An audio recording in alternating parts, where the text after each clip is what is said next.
স্নান করলে যদি পুণ্য হবে, গঙ্গা স্নান করলে যদি পিছনে যা পাপ করেছি সব পাপ মুক্তি হবে। প্রিয় দর্শক, সবাইকে আন্তরিক শুভেচ্ছা। আজকের ভিডিওটি দেখা মাত্র শেয়ার করে দেবেন, যেন প্রতিটি নাগরিক এই গুরুত্বপূর্ণ তথ্য সম্পর্কে জানতে পারে। তাই আপনারা ভিডিওটি সম্পূর্ণ দেখবেন এবং অন্যের মাঝে শেয়ার করে দেবেন। ধন্যবাদ সবাইকে সাথে থাকার জন্য। তাহলে যারা জেল খাটছে আসামি, সরকারের থেকে অনুমতি তো দিতে পারতো, জেলের লোকগুলো নিয়ে ডুবিয়ে নাও, ওদের সব দোষ মুখ হয়ে যাবে, ডুবিয়ে নিয়ে ছেড়ে দাও, ওদের আর পাপ থাকবে না। না ভাই, গঙ্গা স্নানে গেছেন, বাউন্ডারি করে দিয়েছেন, এক জায়গায় কোটি কোটি মানুষ স্নান করেছে, ওই জায়গায় এবারে বলুন তো জল পরিষ্কার আছে না ঘোলা হয়েছে? পুরো কাদা কাদা হয়ে গেছে।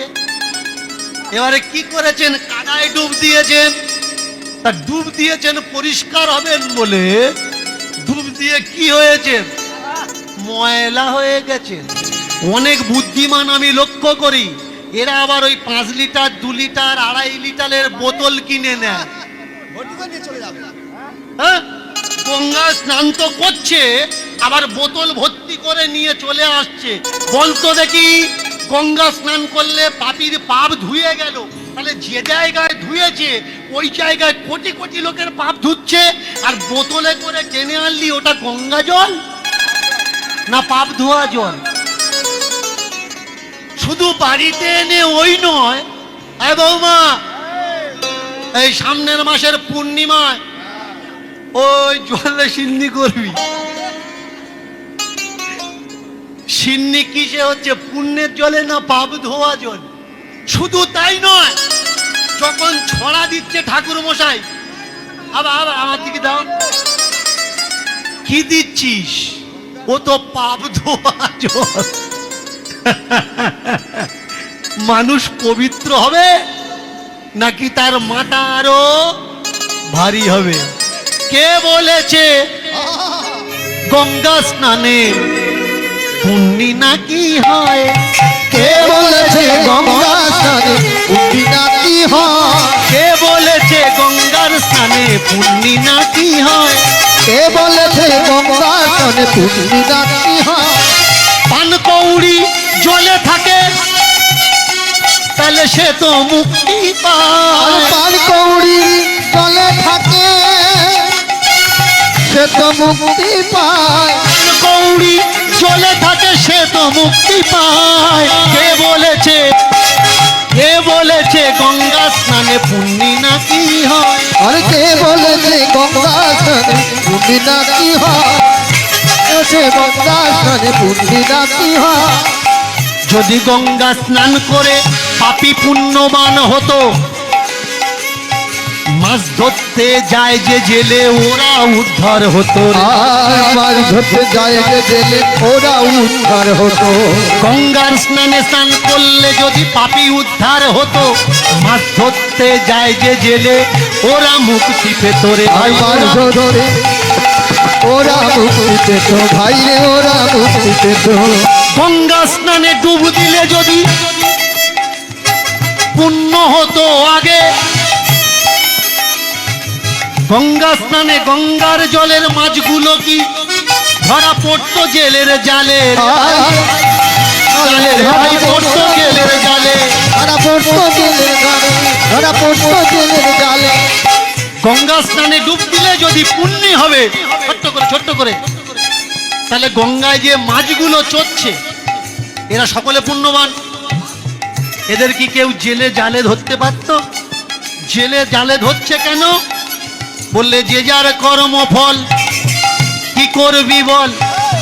যে যেমন কর্ম করে তেমন ফল কপালে মেলে। যে যেমন কর্ম করে তেমন ফল কপালে মেলে। যে যেমন কর্ম করে তেমন ফল কপালে মেলে। যে যেমন কর্ম করে তেমন ফল কপালে মেলে। পুণ্যের জন্য অনেকে করে একাদশী। মায়েরা একাদশী করেন তো? গুলতুনি শুরু হয়ে গেছে, এইবার ধরেছে। হ্যাঁ, একাদশী করবে, আমি বলছি, কারোর কথা শুনবেন না। একাদশী করবেন, প্রত্যেক বাড়ির প্রত্যেক মায়ের একাদশী করবেন। কি আমি বলছি, কারোর কথা শুনবেন না, একাদশী করবেন। ছোট্ট ছোট বাচ্চাদের পর্যন্ত, যে স্বামীটা খেটে আনছে কলকাতা থেকে, চাষের জমি থেকে, প্রত্যেককে দিয়ে একাদশী করাবেন। একাদশী না করলে মরবেন কি করে? না খেয়ে খেয়ে রোগ বাঁধাবেন, গ্যাস্ট্রিকের রোগী হবেন, আপনি ডাক্তারখানায় যাবেন। আর যারা ডাক্তারি পড়ে রেখেছে ওদের তো বউ বাচ্চা আছে, ওদের চলবে কি করে? বার আপনি করবেন, বার না করেছেন তো এমনি মরবেন, বার করে মরবেন, অসুবিধে কি আছে? একাদশীকে কি বলা হয় মায়েরা? বার, তাই তো? একাদশীকে কি বলে? বার বলে। চিন্তা করুন তো, একাদশীর বার করে আপনি মনের ময়লা বার করেছেন, নাকি ওই দিন গুজগুজ করে ভেতরে বাইরের ময়লা ভিতরে ঢুকিয়েছেন? বিচার আপনার। বার করার মানে কি? বার করার মানে হলো চিরদিনের ময়লা যে জমে আছে, একাদশী দ্বাদশী পঞ্চমী ষষ্ঠী অষ্টমী একটা সংকল্প করো, মাসে একবার হলেও করো, তোমার ভিতরে যে বদগুণ আছে সেটা বের করে দাও। একে বলে বার করা। মনের ভিতরে শয়তানি, আর খাচ্ছ একাদশীতে আলুর চটকানি, ভেবেছো একাদশী হচ্ছে? ওটা শুধু একাদশী হচ্ছে। দোষের ভাগগুলো নেবে কারা? একাদশী করবে যারা, একাদশী করবে যারা, একাদশী করবে যারা, একাদশী করবে যারা, একাদশী করবে যারা, একাদশী করবে যারা, একাদশী করবে যারা। কোনো সময় না খেয়ে কেউ বার করবেন না। মায়েরা শুনুন, না খেয়ে কোনো সময় কোনো বার ব্রত করবেন না। এ কথাটা কে বলছে? দীনকৃষ্ণ ঠাকুর? না, দীনকৃষ্ণ ঠাকুর বলছে না, ভগবান বিষ্ণু বিষ্ণু সংহিতায় বলছেন। বিষ্ণু সংহিতা পড়ে নেবেন। ভগবান বিষ্ণু বিষ্ণু সংহিতায় বলছেন, যদি কোনো ঘরের বউ না খেয়ে কোনো ব্রত করে, না খেয়ে কোনো ব্রত করে, মৃত্যুর পরে সে আর তার স্বামী দুজনে নরকে যাবে। আমার কথা নয়, কে বলছে? ভগবান বিষ্ণু বলছে। এবার আপনারা না খেয়ে করবেন কি খেয়ে করবেন ওটা আপনার ব্যাপার। গঙ্গার জল, অনেকে বলে গঙ্গার জল ঘোলা ভালো, জাতের মেয়ে। ও বাবা, যে কটা কালো কালো আওয়াজ তুলছে, কালো কালো, এটা কিন্তু সম্পূর্ণ একটা মিথ্যা প্রবাদ। গঙ্গার জল ঘোলা জীবনে কিন্তু ভালো নয়। গঙ্গার জল কাকে বলে জানেন? ভালো করে শুনুন, গঙ্গার জল কাকে বলে? গঙ্গার জলে 100% 100-এর উপরে TDS থাকা লাগবে, TDS, যেটা পান উপযোগী। আর আজকের বর্তমানে প্রয়াগ সঙ্গমে যেখানে স্নান হলো, স্নান তো দূরের কথা, ওই জলটা, যমুনার জল এত বিষাক্ত, ওই জলটা কোনো সবজির গোড়াতেও দেওয়া যোগ্য নয়। এ কথাটা কারা বলছে? জল চেক আপ করা হয় যে ডিপার্টমেন্ট, স্নানের আগে তারা জল পরীক্ষা করে বলে দিয়েছে এই জল স্নানের জন্যে উপযোগী নয়। কিন্তু কে কার কথা বলবে, কে কার কথা শুনবে? ডুব দিলেই 140 বছর পরে এই যোগ এসেছে, এরপরে আর আসবে না। এরা প্রত্যেক বছর এই কথা বলে, এই যোগ কত বছর পরে এসছে, এই বছর আর গেলে আর আসবে না। এই যে যোগ, এই যে যোগাযোগ বলুন, এগুলো দেখে কারা?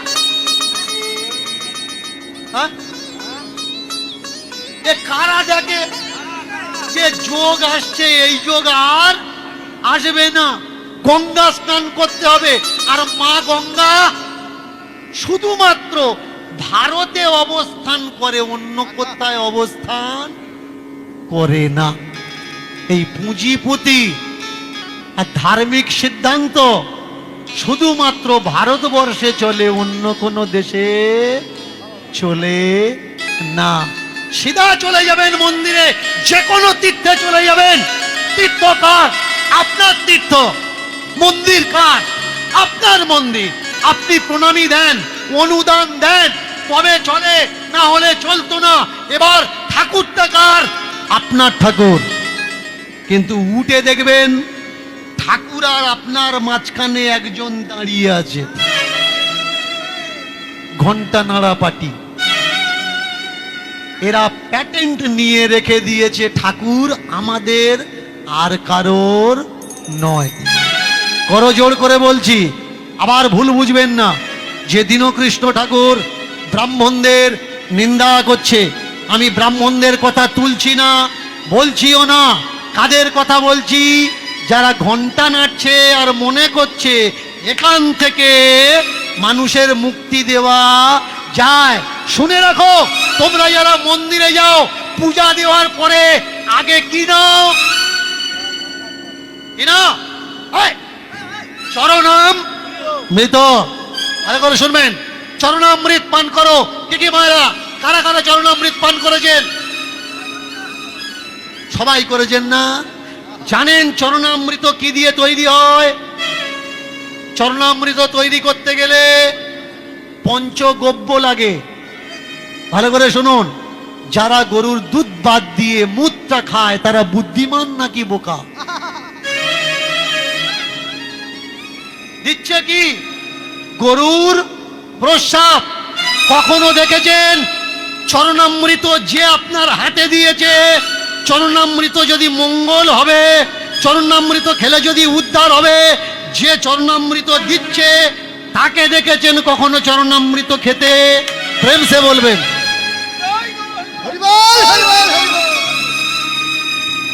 চরণামৃত খেলে যদি মুক্তি হয়, আপনার কি মনে হয় ওই চরণামৃত ওরা আপনার দিত? কবে বুঝবে আমার সমাজ? তবুও হাত বাড়াচ্ছে। শুধু হাত বাড়াচ্ছে না, ওইটুকু নেওয়ার পরে আবার মাথায় দেখেছেন? এই সামনে আসছে শ্রাবণ মাস। আমার সমাজের মানুষ হাত পা ফুলিয়ে গা ব্যথা যন্ত্রণা করে চলে যাবে বাবার মাথায় জল ঢালতে, ভিড় করবে। গিয়ে দেখবেন 4-5 কিলোমিটার লাইন দিয়ে লোক ভাগ নিয়ে দাঁড়িয়ে আছে। কেন? বাবার মাথায় জল ঢালবে। এবার বলুন তো, বুকে হাত দিয়ে বলবেন দীনকৃষ্ণ ঠাকুর কীর্তন করছে, কেউ এড়িয়ে যাবেন না। বলুন তো, এখান থেকে ভাগ নিয়ে 50 কিলোমিটার রাস্তা হেঁটে যখন জল দিতে যাচ্ছেন, ওই জলটা বাবার মাথায় ডাইরেক্ট দেন নাকি পাইপে দেন? কাঁপায় দেন। কাঁপার ওপারে পাইপ ফিট করা আছে, আর এই জল দিচ্ছেন, ওই জল চলে যাচ্ছে গিয়ে বাবার মাথায় পড়ছে। এবার অপরাধ নেবেন না, বলুন ওটা বাবার মাথা? বলবেন বুকে হাত দিয়ে বাবার মাথায় জলটা পড়ছে তো? বলবেন না দীনকৃষ্ণ ঠাকুর দেবদেবীদের নিন্দা করছে? শুনুন মন দিয়ে, পড়ে নেবেন শিব পুরাণ থেকে আরম্ভ করে স্কন্দ পুরাণ পর্যন্ত। যদি কোনো শূদ্র নারী শিবলিঙ্গকে পূজা করে মৃত্যুর পরে ও নরকে যাবে। যদি কোনো ব্রাহ্মণ নির্জাতের মেয়েকে পূজা করিয়ে দেয়, ও রেহাই পাবে না, ও নরকে যাবে। তাহলে এবার ডিপেন্ডেন্ট করবে আপনাদের উপরে, আপনাদের জাতটা কি? আপনারা উঁচু জাত নাকি আপনারা নিচু জাত? বলুন তো, বাবার মাথায় জল ঢাললে যদি মনোবাসনা পূর্ণ হবে, কখনো কোনো বড় মন্দিরের পূজারীকে দেখেছেন 50 কিলোমিটার জল এনে সে বাবার মাথায় ঢেলেছে? ঢালেনি। ও জানে ঢাললে কিচ্ছু হয় না। শুধু তাই নয়, আপনি জল ঢালবেন, আপনাকে 10 টাকা প্রণামী দিলেও দেওয়া লাগবে। বলুন ভাই, আমার সমাজের মানুষ এরা কারা? এরা কি? অনেকে আমায় বলে আপনি কি করতে চাচ্ছেন? মন দিয়ে শুনুন, দীনকৃষ্ণ ঠাকুর করতে চাচ্ছে কি? সনাতন ধর্ম থেকে হাজার হাজার মতবাদ তৈরি হয়ে গেছে। এর জন্য সনাতন ধর্মের মানুষ কিন্তু এক নয়। যদি কোনো অনুকূল ঠাকুরের মানুষকে মারধর করছে, তো বৈষ্ণবরা বলে মারছে মারুক, ও আমার দলের লোক নয়। যদি বৈষ্ণবেরা মার খায়, তাহলে আর অন্য সম্প্রদায়ের মানুষ তারা ভাবে ও মা খাচ্ছে খাক, ও আমার দলের লোক নয়। দীনকৃষ্ণ ঠাকুরের উদ্দেশ্য সনাতন ধর্মকে যারা টুকরো টুকরো দল তৈরি করেছে, সেই টুকরো টুকরো দল থেকে একটা মত তৈরি করা, একটা ধর্মের ছত্র ছায়ায় আনা, আর তার নাম হবে সত্য সনাতন মানব ধর্ম। দীনকৃষ্ণ ঠাকুর মানব ধর্মকে প্রতিষ্ঠা করতে চাচ্ছে, ধর্মকে নষ্ট করতে চাচ্ছে না। আমি দেবদেবীর অপমান করছি না, বলুন তো মন্দিরের ভিতরে যে রাধা, যে কৃষ্ণ, যে নিতাই, যে গৌর আছে, তাকে তো 3 টাইম সেবা দিচ্ছেন, কিন্তু অনেক জায়গায় দেখবেন মন্দিরের বাইরে সিমেন্টের রাধা কৃষ্ণ তৈরি করে রেখেছে না? দরজায় ঢুকতে নিতাই গৌর তৈরি করেছে। বলুন, ওই দরজায় তৈরি করা, মন্দিরে তৈরি করা, ঘরের বাইরে তৈরি করা এই মূর্তিগুলোকে আপনারা কখনো প্রদীপ দেখান, কখনো খেতে দেন, কখনো সেবা যত্ন করেন, কখনো পুরোহিত দিয়ে পূজা করেন? আমি বলছি এই নোংরা ব্যবস্থাপনাগুলো করবেন না, এভাবে দেবদেবীকে অপমান করবেন না। দেবদেবী ঘরে রাখা জিনিস না, দেবদেবীকে হৃদয়ে রাখতে হয়, দেবদেবীকে চিন্তায় রাখতে হয়, দেবদেবীকে বুদ্ধিতে রাখতে হয়। মুসলমানরা আল্লাহকে চিন্তায় রেখেছে, তাই আল্লাহর কখনো অবমাননা হয় না। হিন্দুরা নিতাই গৌরকে ধূপের কাঠিতে রেখেছে, চালের বস্তা রেখেছে, কৃষ্ণকে আটা ময়দার বস্তাতে রেখেছে, নিতাই গৌর বিষ্ণুকে চাল ডালের বস্তাতে রেখেছে। একটা ডালের বস্তা, উপরে দেওয়া আছে মা কালীর ছবি, একটা চালের বস্তা, উপরে দেওয়া আছে রাধা কৃষ্ণের ছবি। বলুন তো, চাল যখন আছে, ডাল যখন আছে, বাড়ির বউটা বের করতে গেলে কোটো দিয়ে প্রণাম করে নেবে, কিন্তু চাল যখন ফুরিয়ে যাবে, বস্তাটা তো পামোচা তৈরি হবে।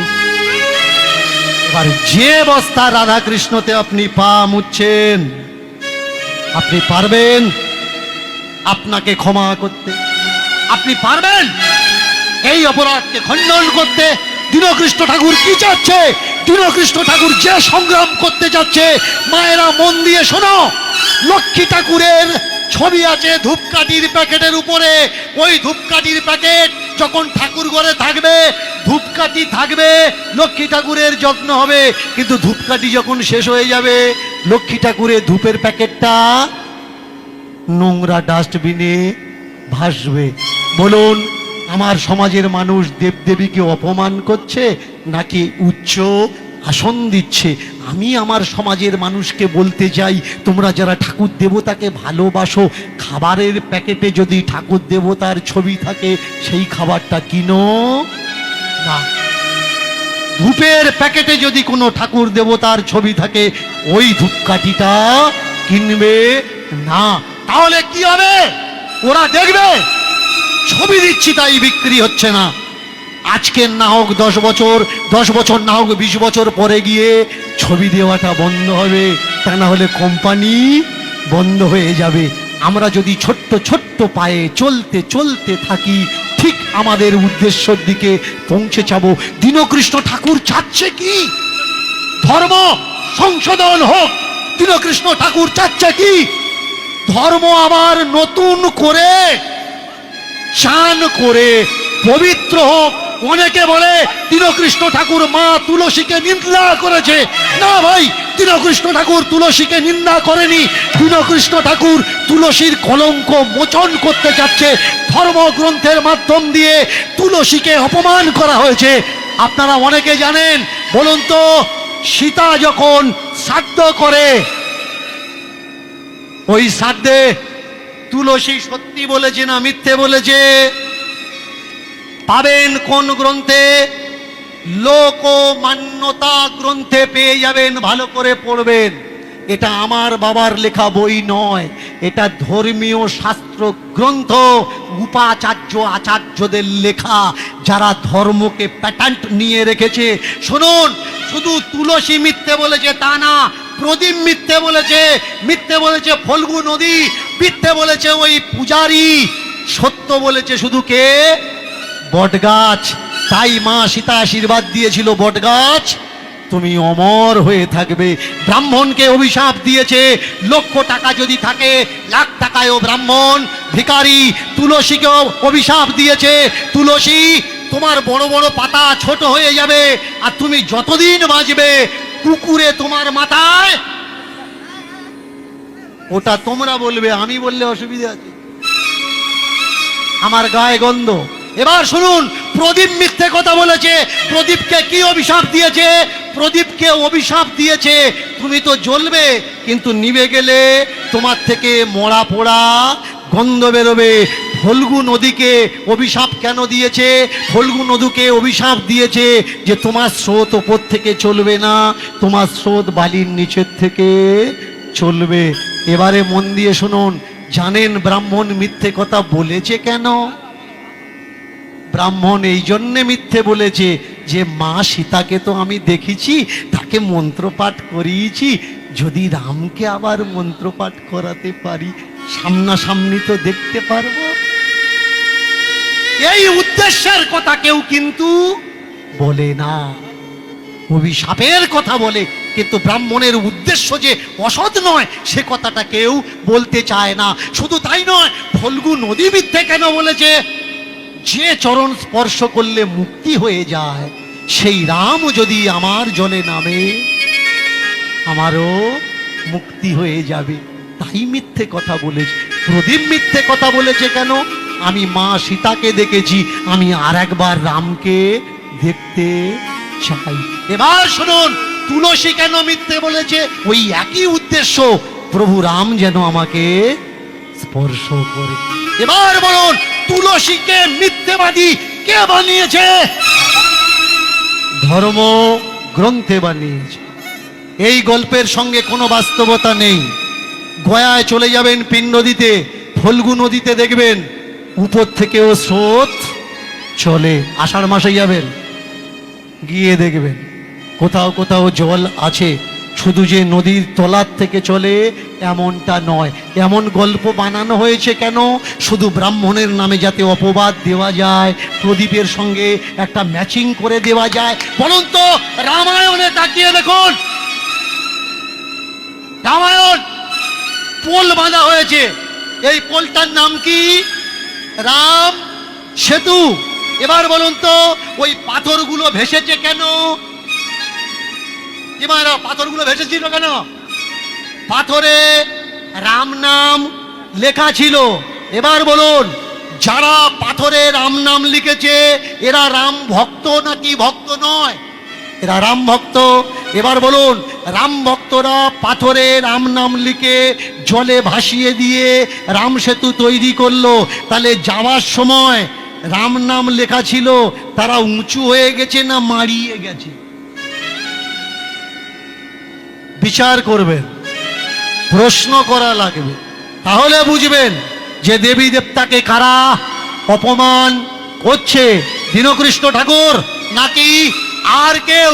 না ভাই, দীনকৃষ্ণ ঠাকুর চাচ্ছে দীক্ষা দেওয়ার নাম করে সমাজ থেকে এই ঘৃণিত প্রথা বন্ধ হোক। তোমাকে দীক্ষা দিয়ে তোমাকে বলে দিচ্ছে অদীক্ষিতের হাতে খাবে না। যে দীক্ষা নেয়নি তার বাড়িতে কখনো যাবে না। যার মুখে ভাই হরি কথা নাই তার মুখ কখনো দেখবে না। যেখানে হরি নিন্দা হবে সেখানে তুমি যাবে না। বলুন তো, যারা এই কথাগুলো বলছে এরা কি এই কথাগুলো মানে? এরা বলছে ওরা নির্জাত, ওদেরকে ঘৃণা করো। আপনি দীক্ষা নেননি, মুরগি বিক্রি করেন। আপনি দীক্ষা নেননি, ছাগলের মাংস কেটে বিক্রি করেন। আপনি ওদের ঠাকুর ঘরে উঠতে পারবেন না। কিন্তু ওই ছাগল বিক্রি করা, মাংস বিক্রি করা, টাকা যদি আপনি 51 টাকা চাঁদা দেন, আপনার টাকা কিন্তু ওদের ঠাকুর নিতে পারবে। আপনি নির্জাত, গোপালের ভোগ আপনি বানাতে পারবেন না, কারণ আপনি দীক্ষা নেননি। বলুন তো দেখি, তাহলে যারা গোপালের ভোগ দেয় ঠাকুর ঘরে গ্যাস সিলিন্ডার রেখেছে কি মায়েরা রেখেছে তো? তাহলে বলুন, ওই ঠাকুর ঘরের গ্যাস সিলিন্ডারটা আস্তে আস্তে আস্তে ঠাকুর ঘরের গ্যাস সিলিন্ডারটা হতে পারে গত মাসে কোনো মুসলমানের বাড়ি ছিল, হতে তো পারে। ওতে তো আর লেখা নেই এটা হিন্দু সিলিন্ডার, এটা বৈষ্ণবের সিলিন্ডার, এটা আশ্রমের সিলিন্ডার। যে গ্যাসে মুসলমানদের গরু মহিষ ভয়সা রান্না হয়েছে, সেই গ্যাস যদি মন্দিরে উঠতে পারে, আপনি দীক্ষা নেননি, আপনি কেন উঠতে পারবেন না? ওরা আমাকে বলেছে আমরা গঙ্গা জল ছড়া দিয়ে শুদ্ধ করে নি। তাহলে আমার সমাজের মানুষগুলো যারা অপবিত্র, যারা দীক্ষা নেয়নি, তাহলে তাদের গঙ্গা জল ছড়া দিলে গ্যাস সিলিন্ডার যদি পবিত্র হয়ে যায়, এরা কেন পবিত্র হয় না? প্রেম সে এ প্রতিবাদ কে করবে? যারা বলে গরু আমাদের দেবতা, ভালো করে শুনবেন, যারা বলে গরু আমাদের দেবতা, গরুর মাংস খেতে নেই, গরুর পূজা করতে হয়। বলুন তো, গরু যদি আমাদের মা হলো, গরু যদি আমাদের গো মাতা হলো, গরুর যখন আপনারা দুধ দোন, বাছুরটা ছেড়ে দিয়ে দোন নাকি বেঁধে রেখে দোন? বেঁধে রেখে তো দুধটা দোন না। এবার বলুন, গরু যদি মা হয়, গরু যদি দেবতা হয়, সেই দেবতার বাচ্চাকে বেঁধে রেখে তার দুধ ধুয়ে নিয়ে আপনি খাচ্ছেন, এটা ভালো কাজ না খারাপ কাজ? আমি শুধু বলতে পারি, আমি বলতে পারি, ওঠো, জেগে ওঠো, দেখো সত্য কোনটা, বাস্তব তোমার সম্মুখে পড়ে আছে। ওদের ভোলানো কথায় ভুলো না, প্রতিবাদ করতে শেখো, জানতে শেখো। আজকের যদি না বলতে শেখো, এক সময় তোমার বলার ক্ষমতা বন্ধ হয়ে যাবে। আর ওরা তো চাচ্ছে তুমি বোবা থাকো, তবেই তো ওরা তোমার উপরে রাজত্বটা করবে। শুধু তাই নয়, ভেবে দেখো, যারা বলে গরু আমাদের দেবতা, গরু মাংস মন্দিরে তুলতে নেই, মাছ মন্দিরে তুলতে নেই, মুরগি মন্দিরে তুলতে নেই, তাহলে এই যে আশ্রমে আশ্রমে মঠ মন্দিরে এই যে আমরা হরিনাম করছি, এই দুই দিকে দুটো যন্ত্র বাজছে, এর নাম কি? এর নাম হলো খোল। এই খোলের চামড়াটা কি দিয়ে তৈরি? দুই সাইডে দুটো তালা, এটা গরুর চামড়া দিয়েই তৈরি। আমাকে অনেক গুরুজিরা বলেছে যে গরুর চামড়া দিয়ে আমরা খোল বাজাই কেন জানো? গরু মরার পরেও তার চামড়া কাজে লাগে। সেও বলে গোবিন্দ আমার চামড়া দিয়ে যেন তোমার সেবা হয়। তাহলে আমি সেই সব বাবাজিদের বলবো, তোমরা মরার পরে তোমাদের হাড় মাংস যেন বেকার না যায়, তোমাদের হাড় যেন ঠাকুর ঘরে কাজে লাগে, তোমাদের চামড়া দিয়ে যেন ডুগডুগি বাজানো হয়। আর মরার পরে তোমরা বলবে যে হে গোবিন্দ, বেঁচে থাকতে তোমার সেবা করেছি, আর মরার পরে আমার চামড়া ডুগডুগি হয়ে তোমার মন্দিরে বাজছে। বলো এটা শোভনীয় হবে? প্রেম সে বলুন, নিতাই গৌর হরিবল। কৃষ্ণ ঠাকুর কি চাচ্ছে? ধর্ম সংশোধন হোক, ধর্মগ্রন্থের ভিতর থেকে নোংরামো বেরিয়ে যাক। মারা গেছে কর্মার বাবা। আমাদের সমাজে মানুষ মারা গেলে আমরা কি করি? তারপরে শুরু হয় গলায় দড়ি, গলায় কাছা, যার নাম শ্রাদ্ধ। শ্রাদ্ধ খেলা, শ্রাদ্ধ করলে নাকি মানুষ মুক্তি পায়। শ্রাদ্ধ করলে নাকি মানুষ মুক্তি পায়, মন্ত্র বলে নাকি নরক থেকে মানুষকে স্বর্গে পাঠানো যায়। বলুন, শ্রাদ্ধ করলে যদি মানুষের মুক্তি হবে, তাহলে জপ তপ তপস্যার প্রয়োজন কি আছে? টাকা ইনকাম করো মিথ্যে বলে, 2 নাম্বারি পথে, কালোবাজারিতে, মরে যাবে, তোমার ছেলে শ্রাদ্ধ করে দেবে, আর তুমি সোজা স্বর্গধামে চলে যাবে। না ভাই, মায়েরা শুনুন, বেশিক্ষণ এই টপিক আলোচনা করতে পারবো না, অনেক শক্ত কথা, সকলার হজম হবে না। ছোট্ট করে বলছি, আমি বলবো কি, মরার পরে কারা স্বর্গে যাবে আর কারা নরকে যাবে বলে দেবো? মন দিয়ে শুনুন, মরার পরে কারা স্বর্গে যাবে আর মরার পরে কারা নরকে যাবে। অপরের জিনিস রাস্তায় দেখতে পেয়েছেন, অপরের জিনিস রাস্তায় দেখতে পেয়েছেন, এদিক ওদিক তাকিয়ে জিনিসটা আঁচলের ভেতরে নিয়ে নিয়েছেন। অনেকে আবার দেখবেন ভিড়ের ভিতরে যদি টাকা পয়সা দেখতে পায়, অনেক মা কায়দা করে বসে, পায়ে মোজ লেগেছে রে, মোজ লেগেছে, কায়দা করে পা ডলতে ডলতে ভিতর থেকে নোটটা বের করে নিয়েছে। শুনুন, পরের জিনিসে হাত দেওয়ার জন্যে তোমার মন থেকে বলছে টাকা পড়ে আছে, নাও। ভিতরে একজন ভালো আছে, একজন খারাপও আছে। ভিতর থেকে যে খারাপ সে বলছে নাও। এই যে বলে দিচ্ছে অসৎ পথে যায়, এই ভাবনাকে তুমি রোকো। ভিতর থেকে বলছে অন্য জনের জিনিস কেউ দেখতে পাচ্ছে না, নিয়ে নে, তুমি তোমাকে রোকো, রোকো, রোকো। আর যদি না নিজেকে রুখতে পেরে ওই জিনিসকে তুমি নাও, মৃত্যুর পরে তুমি যাবে পরের জিনিস নিতে নিজেকে তুমি রোকনি, মরার পরে তুমি নরকে যাবে, তোমাকে কেউ আটকানোর ক্ষমতাও নেই। স্বর্গে কে যাবে? যে পরের দ্রব্য নেয় না, নিজেরটাই নেয়, যতটুকু তার আছে তাই দিয়ে বাঁচে আর খায়, সেই ব্যক্তি মরার পরে বৈকুণ্ঠ ধামে যায়। দীক্ষা নাওনি, নেওয়ার দরকার নেই। এই ছোট মেয়েটা যার কথা আমরা শুনছি, কর্মাবায়ের কথা, কারোর থেকে দীক্ষা নিয়েছে? 12-13 বছরের মেয়ে, কারোর থেকে দীক্ষা নেয়নি, কোনো গুরুর পাদস্পর্শে যায়নি, কোনো শুদ্ধাচার নেই, কোনো রুচি নেই, কোনো অভিযোগ নেই, তার হাতে ভগবান খাচ্ছে।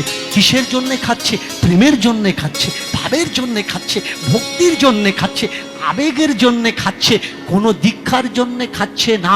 সবের মূলে কি? সবের মূলে হলো কর্ম। মায়েরা, জপ করো, তপ করো, মরতে জানলে হয়। কেউ কেউ বলে তুলসীকে ডান দিকে রেখে প্রদক্ষিণ করবেন, কেউ বলে বাঁ দিকে রেখে করবেন, কেউ বলে রবিবার তুলবে না, কেউ বলে শনিবার তুলবে না, কেউ বলে অমাবস্যায় তুলবে না, কেউ বলে পূর্ণিমায় তুলবেন না। বলি শুনুন, দীনকৃষ্ণ ঠাকুর বলছে তুলসী যেদিন প্রয়োজন হবে সেদিন আপনি তুলুন, এতে কোনো অভিযোগ নেই।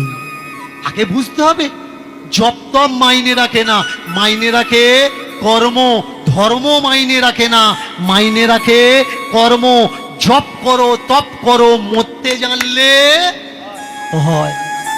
সারা জীবন ঠাকুরের পথে আছেন, কিন্তু মরার সময় ঘষে ঘষে যন্ত্রণা পেয়ে মরলে, তার মানে কি? ওটা আপনার কর্ম। জীবনে ঠাকুর ডাকেনি, জীবনে মঠ মন্দিরে যায়নি, হঠাৎ করে একদিন বিছানায় পড়েছে, তারপরের দিন ওই লোকটা পরলোক গমন করেছে। এটা কি? এটা হলো কর্ম। সব থেকে বড় ধর্ম নয়, সব থেকে বড় কর্ম হয়। কর্মকে যারা ধর্ম বলে মনে করে আর মানে, এই জগতে তারাই প্রকৃত মানুষ হয়, এছাড়া অন্য কিছু নয়। কাঁধে করে শ্মশানে নিয়ে গেল, সব দাহ করে দিল। কর্মেতি বলল গোবিন্দকে নিয়ে আমি এখানে থাকবো না, চলে যাব জগন্নাথ ধাম।